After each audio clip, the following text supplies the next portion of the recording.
Hello and welcome. My name is Michelle Goins and I'm the Gallery Director here at Arts Visalia. I'm very excited to be speaking with our April Gallery 2 featured artist, Jana Botkin. Using a realistic style approach to her work, Jana creates beautiful paintings and drawings that reflect her love of Tulare County and the appeal of rural living. Jana's exhibition, Still Here, will be on display at the gallery from March 31st until April 30th. Thank you so much for being here today, Jana. Why don't we start by having you tell us a little bit about yourself? Well, I grew up north of Visalia and went to Ivanhoe School, K through 8th, Redwood High School, and then I spent 5 years at 4 colleges, ended up with a 2-year degree, made my parents real proud. And I've been doing art full-time since 1993. My studio was in Exeter for 9 years, and then I converted a little shed at home in Three Rivers where I draw. Then in 2006, I started oil painting, and I didn't want that mess in my studio, so I oil paint in a big workshop that also doubles as a place to keep my cats safe at night. I've been married for almost 35 years to a man who is now retired from Sequoia National Park, where he drove big yellow machines, and I just draw and paint as much as I can. So what inspired the name Cabin Art for your business? I was living in a cabin and I was drawing people's cabins. Then I started drawing landmarks of Tulare County and turning them into note cards, and I didn't want to put my name all over it. And so cabin art seemed like a natural way to hide. So what prepared you for this career? When I was in college, I kept changing majors. I couldn't figure out what to do. I tried this and that, something else, and one college said you have to declare your major before we give you a counselor, and the counselor comes from your major. And I was so frustrated, I just said, fine, I'm an art major. And there was a sense of coming home. I had a couple of different jobs in a couple of different print shops. And so I learned quite a bit about turning my work into cards and prints. And no matter where I worked or what I did, I always drew. I always drew, loved to draw. Even when I was a secretary, when I'd get my work finished, I would slide a piece of paper out from under the typewriter and I would draw until the boss gave me something else to do. And then if he showed up, I slid it right back under the typewriter, got back to work.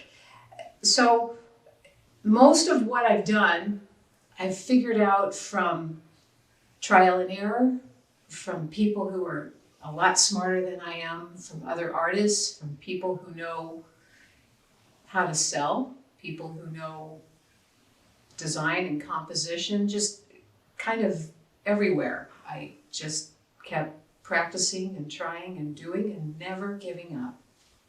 What is Still Here, the title of your show, mean? There's several ways to interpret that. A couple of summers ago, I was with some women that I grew up with, and every one of them had moved away from Tulare County, and I was still here. And then I started thinking about the places they lived, and they live, some of them in big cities, and it's noisy and it's busy and it's still here. So there's several ways to interpret that. And I know so many artists that come and go, and I'm still here. How do you think it's possible to earn a living as an artist here in Tulare County? That is something I think about often. Tulare County is a place of superlatives. We have high unemployment, low education, bad air. We're very rural, and yet we have the biggest trees. We have the oldest oak trees. We produce more dairy than the entire state of Wisconsin. So we are a place of great superlatives.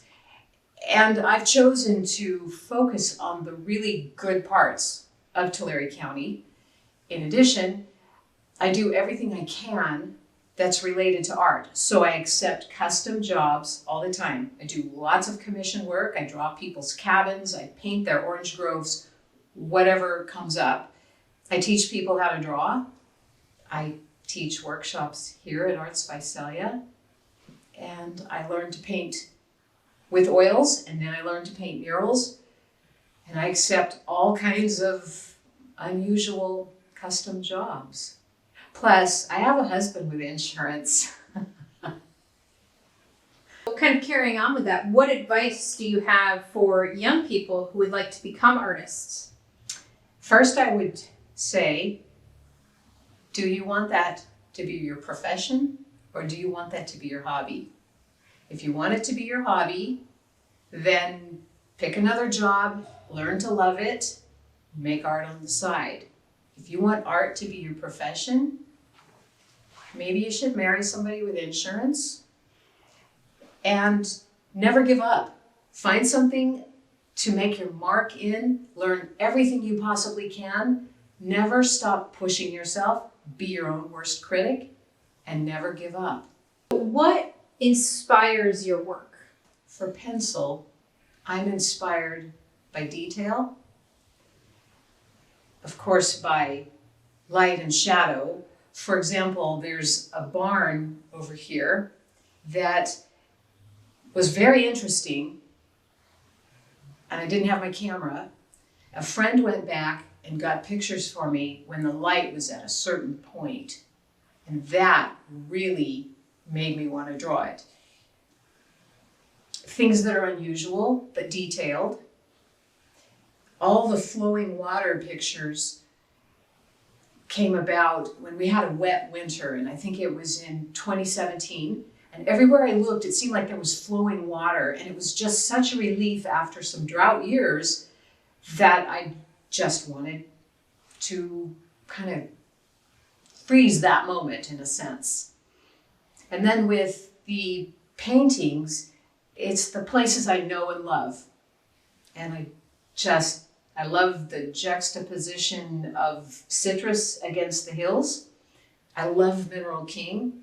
Yocal Valley is gorgeous. There's nothing to match the redwoods. And the Oak Grove Bridge is my absolute favorite thing to draw and paint. And I can't even begin to remember how many times I have drawn and painted it. So it's the beauty, and always seeking what's the best part of Tulare County, because it's very easy to get bogged down by bad air or the various things that aren't so great about being here. Well, thank you so much, Jana, for coming and speaking with us today. This is an amazing show, and we are so excited to be able to house this exhibition. Thank you, Michelle. I love the way you hung it. I think you're great at what you do. Thank you.